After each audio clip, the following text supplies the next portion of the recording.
Hi everyone, good evening. Welcome to our fifth session on birds. I'm Abhisheka from Early Bird program. Early Bird is an initiative of Nature Conservation Foundation Bangalore, which aims to get young people interested in Indian birds. Please note that we have muted all the microphones to avoid disturbance. Do type in the chat box if you'd like to communicate. I'll uh, take your questions specific to this talk towards the end of the session.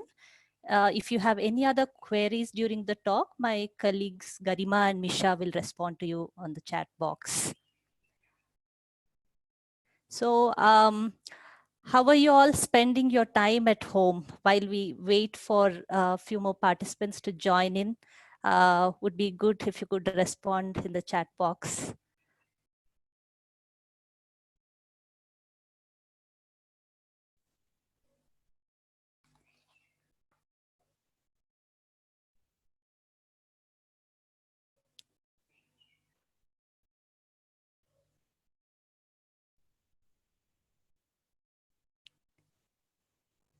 Okay, bird watching, painting, attending webinars, sleeping, okay.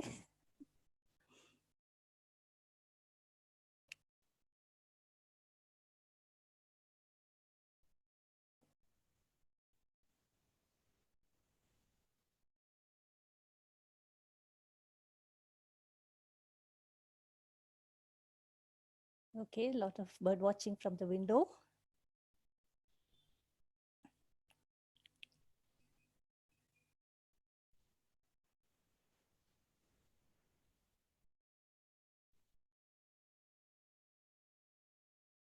Okay, I see a lot of painting, bird watching, playing with pets.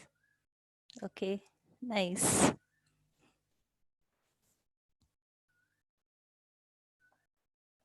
Okay, so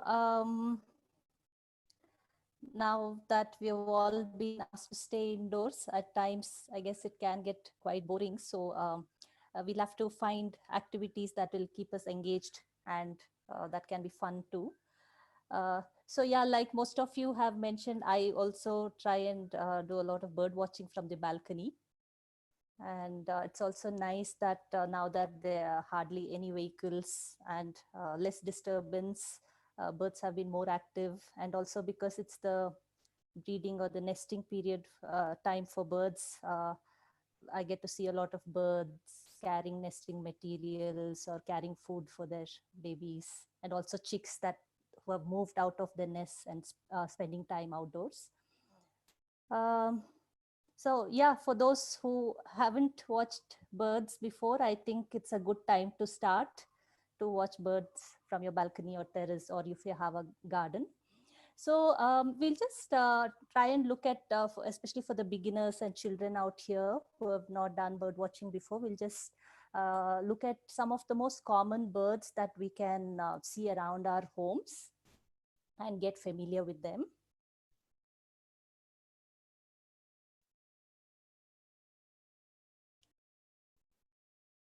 Yeah, so from top left, there is the house crow. Uh, and then there's a black kite. Most often you can see the kite soaring in the sky if you look above. Then there is the common myna. And so, yeah, one of the stories that I'll be telling today is about the common myna. And then for those of you who live in apartment complex, rock pigeons are quite familiar. Moving down, there's this little bird. It's a tiny bird, but it has a very loud voice, and that's the common Tailor bird. It gets the name from because it kind of just like a tailor, it stitches leaves together to make a nest, and that's how it gets its name from. And then there's the red-vented bulbul and the white-throated kingfisher. Some of you might wonder how come we get to see a kingfisher around our homes if there's no water body. So yeah, most kingfishers do live close to water bodies, but this particular species, it's not entirely dependent on fish for its food, but it also feeds predominantly on insects and small lizards, skinks and lizards. So if you have a nice green space around you, you can definitely see this bird. I get to see it almost every day. Then there's the house sparrow and the rose-winged parakeet, which most often people call it as parrot, but this is a parakeet with a really long, sharp tail. And then the last one is the Asian quail. This is a male. And as I said earlier, because it's the nesting season now for most of our resident birds, you might have heard this call which goes like kuhu, kuhu. And that's the call of the male quail, which is kind of singing away to communicate loudly to the female. If you start listening to the bird calls around your house, you'll definitely hear it. Yeah, so are you all... Abhisheka, can you be a little louder? There are a few comments that people okay. can't hear you. Okay. Yeah, this is a little better. This is Thank better? you. Okay, okay. Yeah. Okay, so are you all ready with your pencil and paper? Can we start with an activity?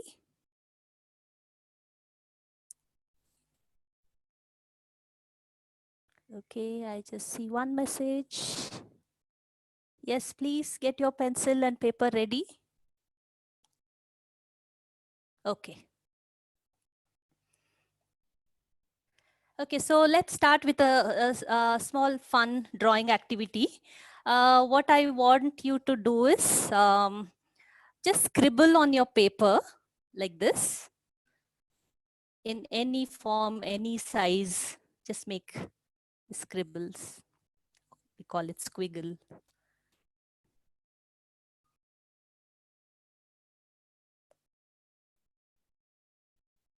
Okay, now what I want you to do is, so we are going to turn these into birds. So what you will have to do is just add a beak, tail, legs, and eye to these squiggles. So I'll show you one example here. Another one. There you go. So try doing it.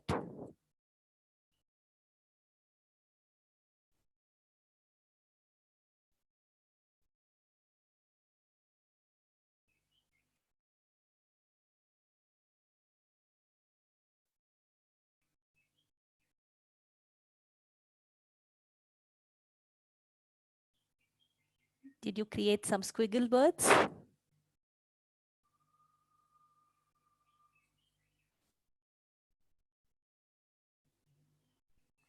Okay, there's another similar fun activity that you can try at home, which is the thumb bird activity. If you have a stamp pad, it's easier. If not, just apply color on your thumb and make a thumb impression on the paper like this. This you can try it out later. So just like you drew the squiggle birds, you will have to just turn the thumb mark to make a bird. So here's an example. And here are a few more examples. So you can try this out later. Not just birds, you can also make many animals out of them.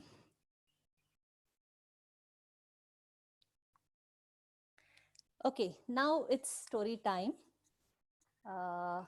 Something that you've all been waiting for.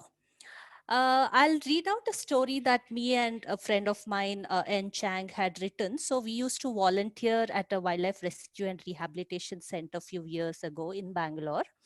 Just to give a brief background, so wildlife rescue center gets like hundreds of animals that are either separated from their parents or injured. So this could be because trees are being cut for road widening, and then the nest falls off the trees, and sometimes birds fly into glass buildings because they're seeing the reflection of the trees, and that's how they can get injured. Then they're also hit by vehicles. Dogs, cats, and people can also attack birds and other wild animals. So that's how these injured animals come into a rescue center for treatment. And So when we get these animals in a rescue center, so they are raised by us and then released back into the wild, because we don't keep them as pets. They're wild animals, so they have to go back into the wild. The injured animals are also treated and released back to the same place that they came from. But not uh, mm, so many of these animals may also die, because if they're very badly hurt. So it's not like all the animals that comes into a rehabilitation center can be released back into the wild. Now you might ask, like, when there are hundreds of animals that we are working with, how can we remember each and every animal? It is tough. But there are some animals that are so special in their behavior that they do remain in our memory forever. So the stories that I'll be sharing with you are such birds that had very unique characters. So that's how, we continue to remember them and think about them. So I'll read out a story about a miner, a common miner, and we had named him Johnny Walker. So there are many things I don't remember about Johnny Walker. There are, however, a great many things I do remember about Johnny Walker. And here are just a few of them.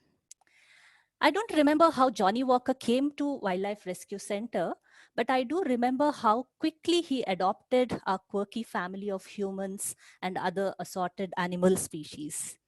Johnny Walker was a juvenile common myna, and he chose to grow up human. He would tirelessly walk behind the volunteers as they went about the chores at the center, and that's how he got his name, because he was constantly walking behind us. If no one was walking around, he would take the time to eat, preen, poop, or even take power naps. Johnny Walker was quite the chatterbox. One of my clearest memories of him chattering constantly while using Salim as a perch during the afternoon break. So Salim was the senior wildlife rehabilitator from whom I learned how to take care of animals. So you see Johnny Walker, trying to sleep in the afternoon. Okay, so like most teenagers in India, Johnny Walker wanted to become a software engineer and learn to play the guitar. He loved the keyboard and would try to type by picking the keys. And it was always fun to watch him pull at the guitar strings while Salim was playing the guitar. His interest in the computer was always going to be an expensive hobby, given his minor's lack of bowel control. So he followed me dutifully into the computer room one day and sat on the monitor while I typed out a report. And like a true teenager, he fell asleep. Salim warned me that he would poop all over the computer and advised me to chase him away. But I didn't want to wake the sleeping bird. Well, you know what happens next? Johnny Walker awoke a few minutes later and immediately pooped into the vents in the top of the monitor. The monitor went blank and smoke billowed from the back. And that was the end of a generous friend's donation. So we had this one computer which was donated by a friend and we lost it. So chatterbox though he was, Johnny Walker did not like loud noises, especially people talking loudly or screaming. This irritated him to the extent that he would attack people. His favorite mode of attack was a flying kick. If not that, he would grab hold of an unprotected part of the human body with his beak and twist. Fingers were the most common and painful targets. I once made the mistake of calling Salim loudly when he was quite a distance away and was the recipient of a flying kick to the face. I had the scratch mark for several days. Another unfortunate target of his wrath was an elderly administrative manager of the center who had a rather loud voice.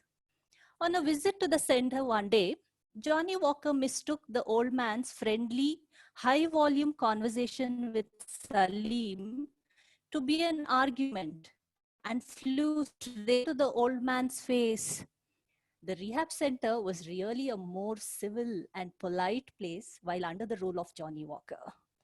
And then one day, after weeks of being the center of attention, a juvenile Brahmini miner was admitted into the rehab center.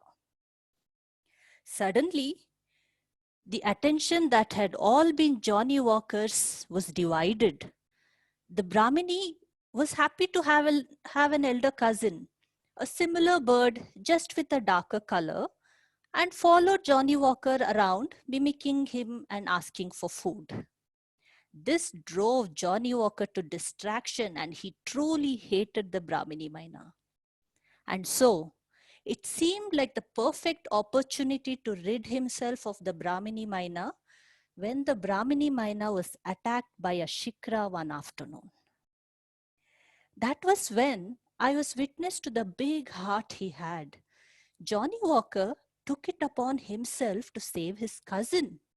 He attacked the shikra with his flying kicks until the shikra couldn't take it anymore and had to let go of the Brahmini miner. I thought that he had finally become friends with the Brahmini miner. But no such luck. Johnny Walker considered it his duty to rescue the Brahmini miner chick. Once the chick was safe, he went back to keeping his distance. Ultimately, the Brahmini miner realized that there was no point trying to hang around with Johnny Walker, and he started making friends with the wild birds around the rehab center and slowly flew away to freedom. Johnny Walker hung around the shelter for many days, now flying around while people walked from one place to another to clean or feed animals. But now the Shikra's eye was on him, and he was often the target of the Shikra's raids. The other thing that I don't know about was what happened to Johnny Walker.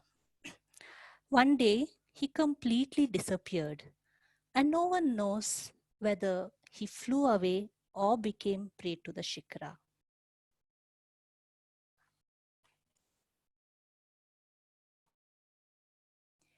I hope you like the story.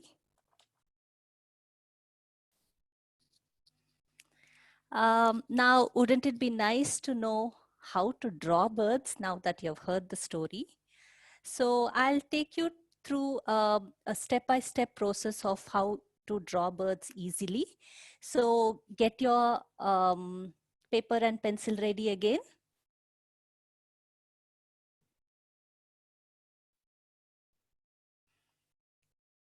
Okay, are you all ready with your paper and pencil?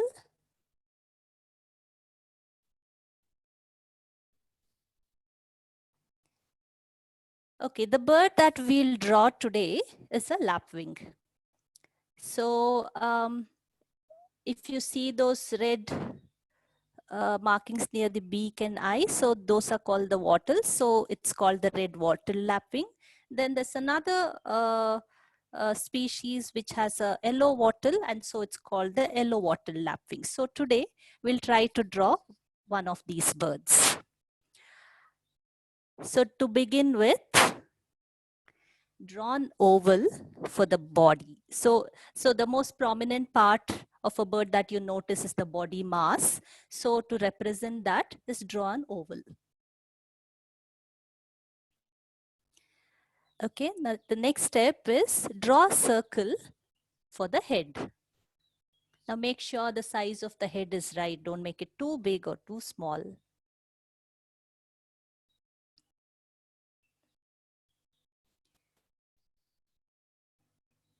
Now add a line just to indicate where the beak will be placed.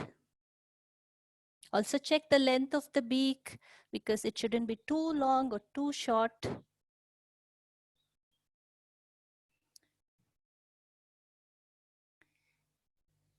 And then another line to mark the tail.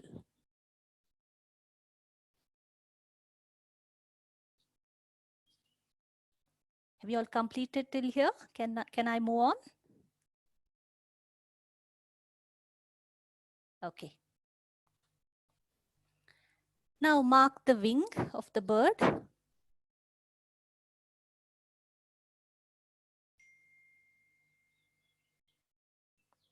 And then mark the legs. So this bird has really long legs. Not all the birds that you see around your house will have such long legs. So you need to look at birds carefully, how long their legs are, whether it's short or long. Yeah. Okay, now that you've done marking all these parts, so here join the head to the body and then the tail to the body.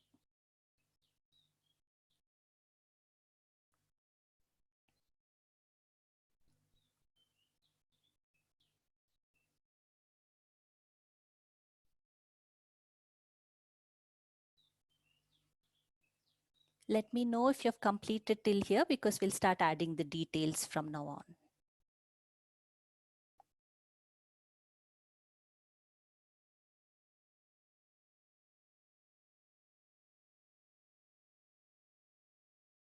Okay, so many seems to have completed. Okay, now we'll move on. Now we'll begin adding the details. So first draw the eye and the beak. Now note that this is the line that you had drawn, the beak line. The eye is always above the beak line. So draw the eye and the beak.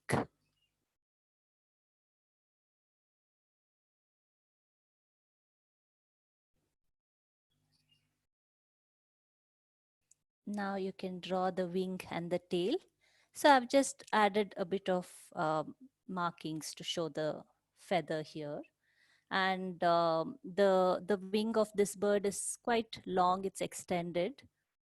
So it has a long tail and then the wing kind of comes almost till here.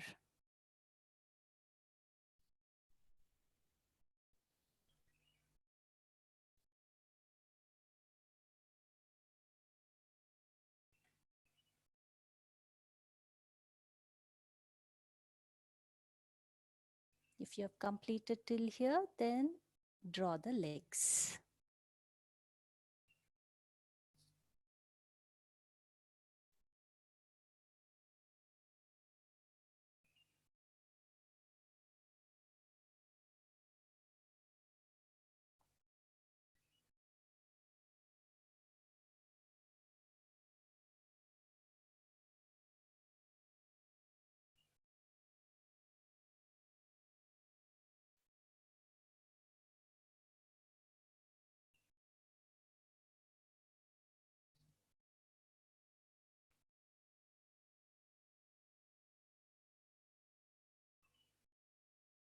So now that you have drawn the main parts of the bird, like the beak, eye, legs, wings, and tail, now each bird will have some unique feature. So here, so we can go into adding those details. Like this bird has the red wattle. So mark those areas where the red wattle is seen here around the eye and near the beak.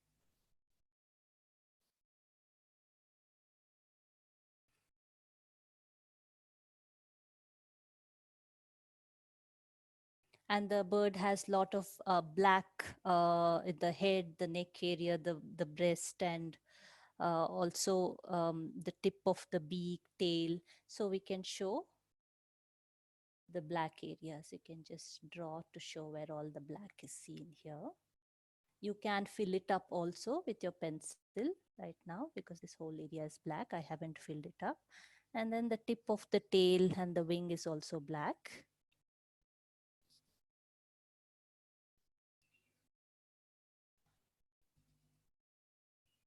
And let me know when you're done.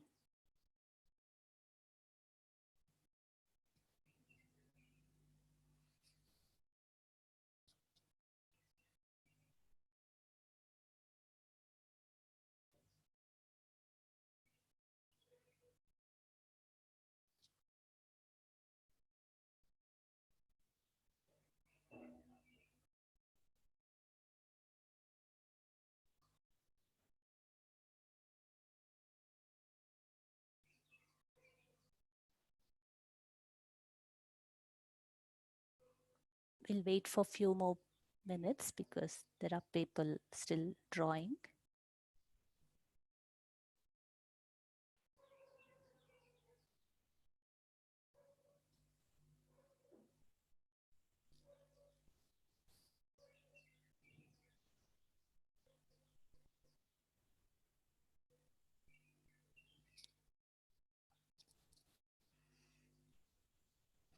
Okay, now lastly, just define the outline of the bird. So what you need to do is like neatly draw the entire outline of the bird, the body.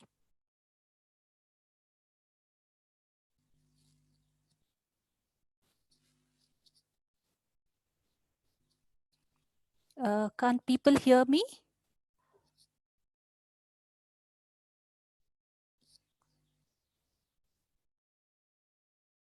Okay. Yes, Abhi, it's quite clear. Yeah, okay, because some messaging saying I'm not loud enough. So, okay.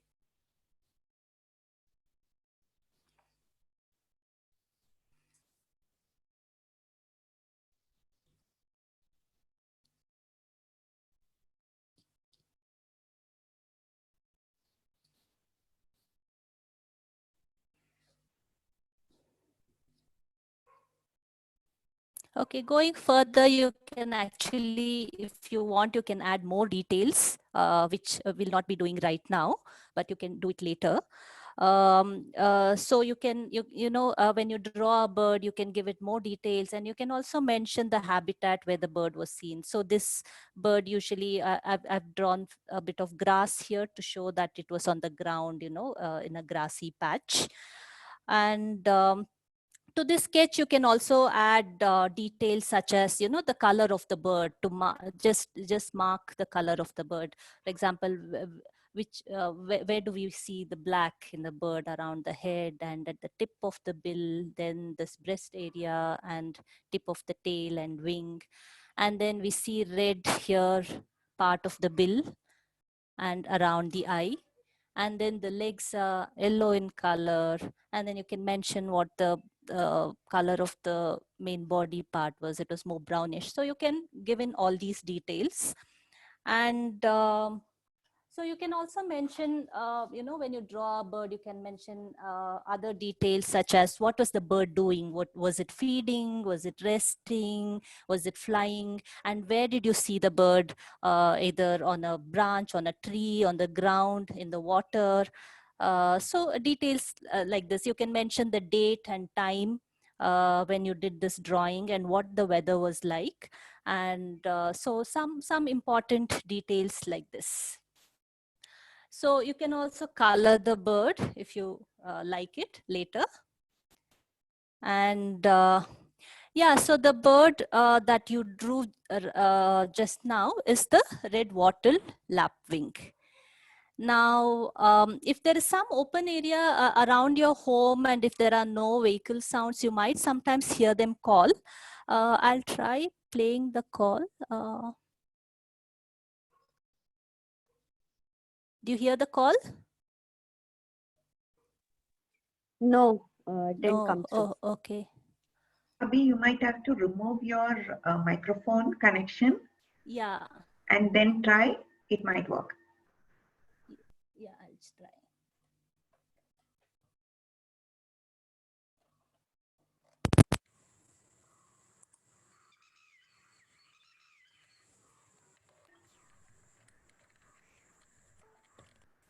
Okay. I could Okay. hear Yeah. a little feeble. Okay. Anyway, it goes like it sounds something like, did he do it? Did he do it? Okay, now most of the children who are here, since you don't have to rush to school every day, I think you can spend some time watching birds from your house and try to draw them. You should also utilize this time to actually maintain a nature diary where you write and draw all that you see every day. Maybe once your school begins, you can show this nature diary to your friends and teachers. So I hope you'll start sketching birds after this session. I hope you found it easy to sketch birds now. And do practice every day, because the more you draw, the more you'll get better at sketching and faster also. Now, if you don't like to draw, then you can also try making paper birds. So there are several tutorials online on bird origami. Do look it up. If you don't have color papers like this, that what is shown on the slide, you can also use newspapers or even white paper, and then color your own birds. And if you like cutting and pasting, then you can also try paper collage. All you have to do is like draw an outline of the bird and then fill it up by sticking newspaper bits. You can also use strips of old magazines and make like a colorful collage to match with the bird that you want to portray. Okay, now we'll get back to stories again. I'll read out another story, a real story again. So this is the story of a black kite. The picture is actually of the real bird, and we had named him Gugu. Okay. Shall I begin? Abhi, have you shared a picture? Yes. Because I'm still seeing the red water lapping. Oh. If it is a Maybe. different window, you will have to share that separately. No, it's the same. I think there's a lag in the. Okay, then we will just like wait for a minute. Yeah, and see. wait. Yeah. Yes, yeah. Let me know when you see the kite picture. Yeah.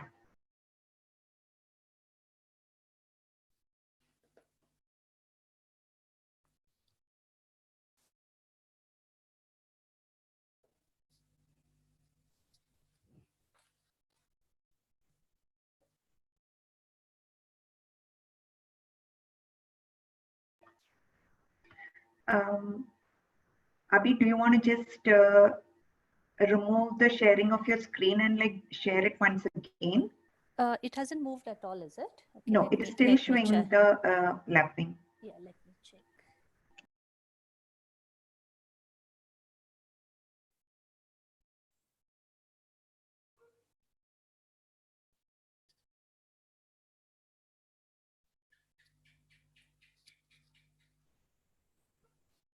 Now? Yeah, now it is the lapping. Okay. Okay. Okay, so with black kites, the species to which Gugu belonged, they have learned to survive in cities by scavenging on the waste that we generate.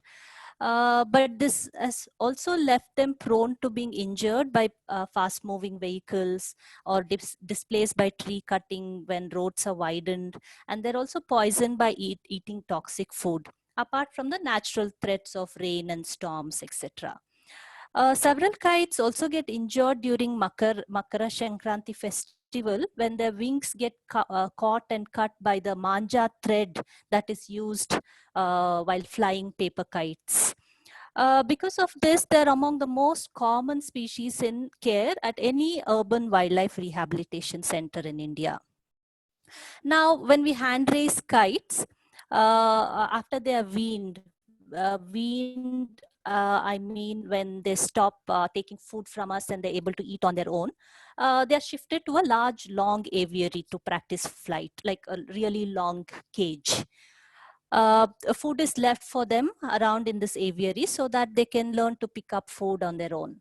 Now, once they turn into sub-adults and are capable of good flight, they're released at the center itself and are provided food until they're able to find their own food and find their own place to live.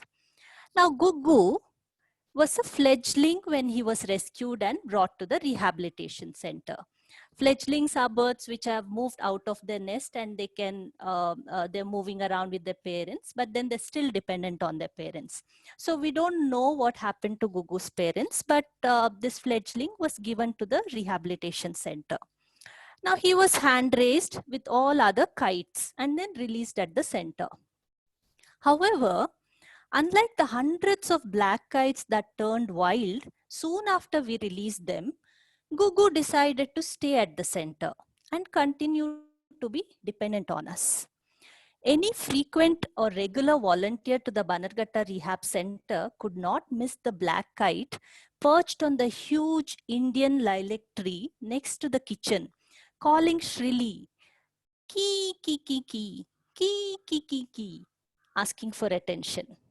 We called him Gugu. Gugu means idiotic in Kannada, and he entertained everyone that came by. While working in the neonatal care room early one day, I heard a tap on the glass window. So neonatal care room is where all the baby animals are taken care of. The door was closed. So I called out saying that I was busy feeding the baby animals, but the tapping continued. When I finished feeding the animals, I turned around to give the person a piece of my mind and found Gugu pecking on the glass, asking to be fed. My irritation disappeared immediately when I saw the earnest look on his face. It was a look that always made me smile. When he saw how well it had worked, he made it into a habit. If the door was open, he would even fly in and out to make sure you knew that he was waiting. He would take his piece of meat or fish from the hand and perch on the Indian lilac tree to enjoy his meal. He never missed the evening feeding time when one of the staff, Salim most of the time, would throw pieces of meat into the air for the kites that were being released. The name Gugu stuck because folks believed that he had failed to make it successfully in the wild and would remain dependent on us humans. Gugu loved papad and puris and made all the volunteers and staff choose between either eating outside, enjoying the greenery, or inside in the cramped little kitchen. Sitting outside meant constantly protecting your food from his raids. Gugu would sit on the branches and stumps near where we ate, eyeing our food. A second of distraction, and he would be swooping in under the portico roof to grab whatever he could off the plates. Since my favorite breakfast was puris, I was his main target. Eventually, I made the decision to enjoy my puris indoors instead of playing the hide and puris game with Gugu. Gugu, even though we named him that, was far from unsuccessful as a wild bird. A couple of months later into his release as an adolescent, he found a wife and convinced her to visit his home and his family. She sat in the canopy of the Indian lilac tree, wary of his human family. Soon, he was more preoccupied with his wife, and we saw less of Gugu coming down to beg or rob food. It was around that time that I faced a strange problem at the center. Every animal zone at the center, whether it was the bird zone or a primate where the monkeys were kept, etc., had its own set of soap and brush for washing dishes. So for washing the animal dishes. The first time the plastic round brushes went missing, I dismissed it as an honest mistake from a volunteer who must have been in a hurry. But when it happened a few more times, I started getting irritated with the staff and the volunteers and took the complaint to Salim and told him that the volunteers were not returning the brushes to their proper places after using them. However, with the brushes continuing to disappear, I slowly shifted the blame from humans to rodents and spent time looking around at places where the bandicoots or rats might have hidden them. Then one day, while I was on the terrace drying clothes, I looked up to see what Gugu was up to and realized what had happened. Gugu and his wife had built a colorful nest on the Indian lilac tree with the colorful plastic brushes as decorations. The mystery of the vanishing brushes was finally solved. I wonder what Gugu's wife would have thought about this crazy guy of hers. Lazy Gugu didn't bother to go looking for food far away. He continued to pick up his evening meal from the meat tossed up by Salim for other kites, while his wife would sit high up in the tree and watch. He was generous enough to carry some food for her too. But then Salim noticed something interesting while feeding. Gugu was not as idiotic as his name. He turned out to be rather clever. If the piece he caught was a good one, Gugu would swallow it immediately. But if the piece was of low quality, he would take it back to his waiting wife. Unfortunately, his wife decided to leave him later that year. We could only look up and watch all our soaps and brushes going to waste and feel sad for ourselves and for Gugu. We wondered whether it was the colorful nest or the cheating with food that made her leave. Whatever the reason, Gugu continued to appear every few days looking for an evening meal or to steal papads off our plates. His call would always make us exclaim, "Gugu is here!" And we would forget all the troubles he gave us knocking over our plates of food.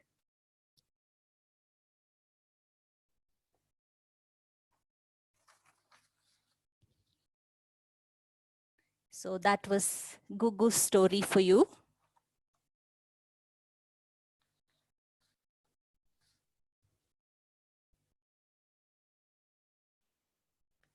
Now we have another activity, which is I have an assignment for you all. Since you've heard the story, I think it would be good if you can make some drawings of the story and send it to us. So you can share your drawings on our, you can mail it to us or share it on our Facebook, Instagram, or Twitter pages. Okay, so we'll move on to the next activity, which is poetry. So we'll try writing a poetry now. And if you have never written a poetry, don't worry. We'll do a very easy 5-line poem. So what I want you to do is think of a bird that you really like and write it down on your paper. A bird that you connect to, a bird which you really like, and write the name of the bird.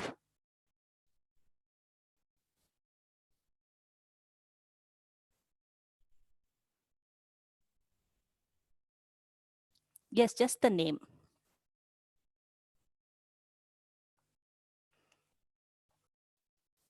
Okay. Now, in the second line, you'll have to just use 2 words. You cannot use more than 2 words, and you will have to describe the quality of this bird that you like. Just 2 words. Now, just to give you an example, if I want to express the bird that I like, if I want to just use 2 words, maybe I'll say sharp, silent. So something like that, just 2 words, and you'll have to describe the quality of the bird.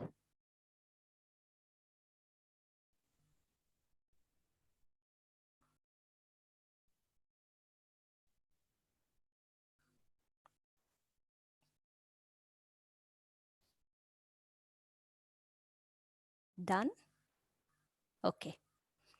Now, in the third line, you can use 3 words, not more than 3 words, just 3 words, and write words of action, like what does the bird do? If I have to give an example for my bird, I'll say screeches, winks, hoots. So just 3 words of action.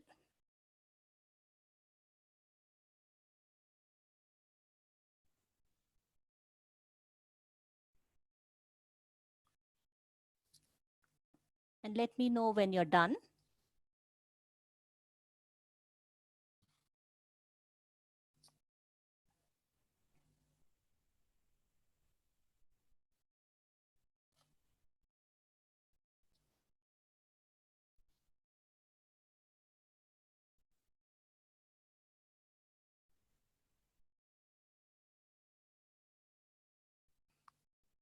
In the fourth line, you can write whatever you feel about your bird, but use 4 words. It can be in a sentence or just words, just expressing what you feel for the bird.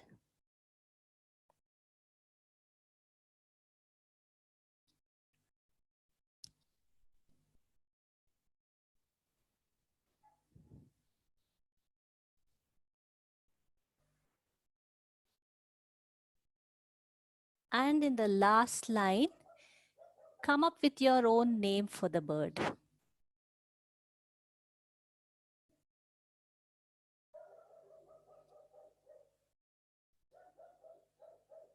So you have a 5-line poetry, and do share it with us.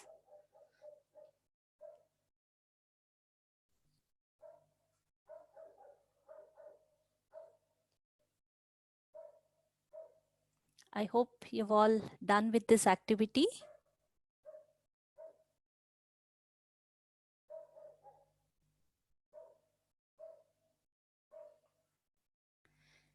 Okay, so these were a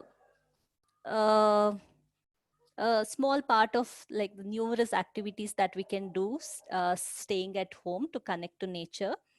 So we have made available few activities for children on our Early Bird website. So if you go to the Early Bird website, you see a resources page where you can actually download a lot of art activities for kids, and you can also download games that we have developed for kids. There are also posters that you can download. We've also come up with interactive posters of common birds around us, which is very good to for beginners, especially where you can click on the bird and you can see a close-up of the bird photograph, and there are some interesting facts that we have mentioned. And also you can listen to the call of the bird. So it's easy for you to learn about birds through these interactive posters. And so do check it out. Then there are a few other resources, online resources that you could look up, like for the squiggle birds that I showed you. There's a YouTube video, and origami birds. Then Cornell University has a program called Bird Sleuth, where there are lots of activities for children to learn about nature, to explore nature while also learning science. Then you can also check out storyweaver.in, which has lots of stories on nature. They're freely downloadable. And Nature Conservation Foundation has also come up with a lot of activities for children to play at home, especially now during the lockdown period. So they're called Hidden Housemates. Look at the Facebook and Instagram page of NCF, Nature Conservation Foundation. For those who want to learn to identify birds, we have several field guides, but for beginners and children, these field guides can be quite overwhelming. So, but the one by Martin Woodcock, which is a very old field guide, it's quite interesting because there are limited number of birds, and also it has lovely illustrations, and children will find it very interesting. So you could look up these materials. And so we'll be posting these videos, recorded videos, so you'll also get all these information about all these resources. And yeah, we have few minutes left, and I can take some questions.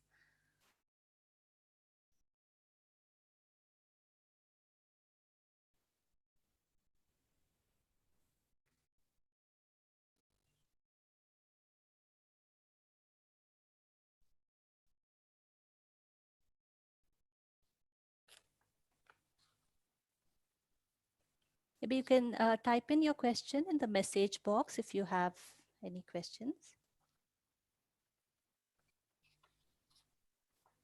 So it seems like there are a lot of questions about the next session. Okay.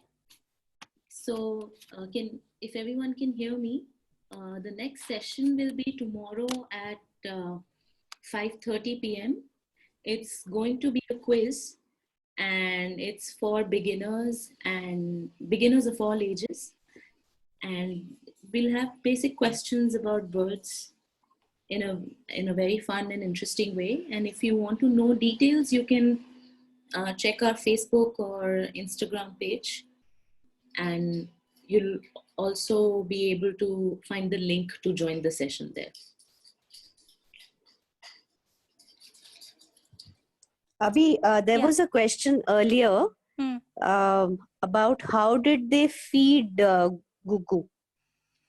Okay, so because kites eat meat, we used to feed them small meat pieces when he came into the to the center. So any animal that feeds meat, we feed them meat.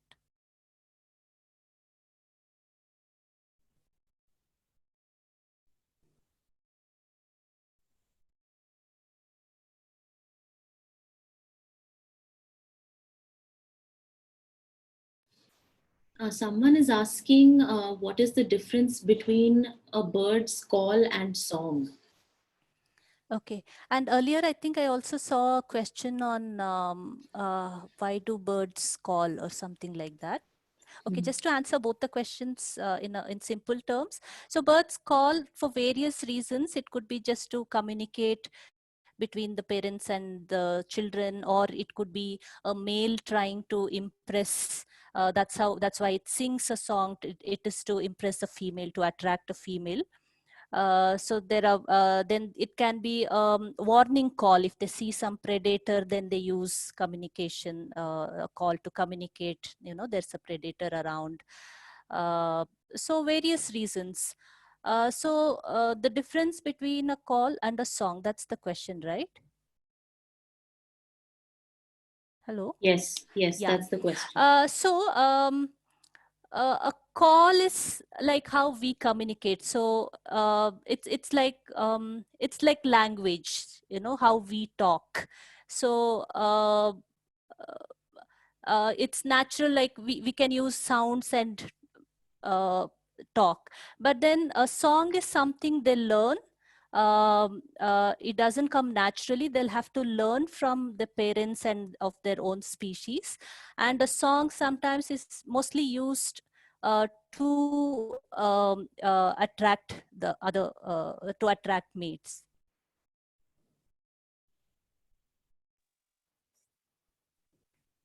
There's a question, Abhi. What are Yeah. the things children can do to make friends with birds around their house? Okay. One warning I would like to give you is not to touch wild birds and just leave them be. And yeah, so what you can do is, you can create green spaces around your house. Have like a lot of potted plants, or you can make a garden if you have space, and then keep bird baths so they come close to you. If they realize that you're harmless, even bird baths that are kept in balconies, birds come and use the bath, and so you can watch birds really up close. But try and avoid feeding pigeons, because if you feed pigeons, then the other birds will not come closer. If you see in apartments, there's this large number of pigeons, but then it's very hard to find other attractive bird species. So try and avoid feeding them. And also try and like, for example, a lot of these small birds that you see in the garden also feed on insects. So if you can avoid spraying pesticides, and so you can also attract these birds into your garden. And you can have plants that attract nectar feeding birds. Yes, there are many ways that you can attract them. Yeah. Abhi, one Yeah. more question, which Yeah. I think might be useful to answer. Yeah. What are the steps when we find an injured bird or an abandoned bird baby? Okay, so the very first thing that you should do is try and put it back. If it's an abandoned baby bird, if you see a bird that has fallen off its nest, try and find the nest and try to put it back, because there's nothing like, we human, however well we look after them, we cannot replace their parents. So if you can't find the nest, if the nest is destroyed, try to make like, take a carton box, try to tie it up where the parents can reach, and keep an eye. Most often the parents come and feed their babies, but only in cases where you see the bird is very badly injured, it's bleeding, or it's got a broken wing, then wherever in your cities there will be wildlife rehabilitation rescue centers. So call them up and hand over the animal to them. It is a very bad idea to look after wild animals at home. One, because you need special permission from the forest department to work with wild animals, and you need to be trained to look after wild animals, because they are not like taking care of cats or dogs. They're very, very different from our pet animals. So try not to hold on to a wild animal, a bird or a squirrel or any other wild animal at home. Please hand it over to the rehabilitation center. Yeah. I think we are running out of time. Yeah, I think we should end the session. Yeah. So thank you so much everyone for joining. Please do join for our quiz tomorrow. It's going to be a lot of fun. Same time tomorrow, 5:30 p.m. And you'll see the announcement on our Facebook, Twitter, and Instagram pages. So see you all tomorrow. Okay, thank you all. And do share your sketches from this session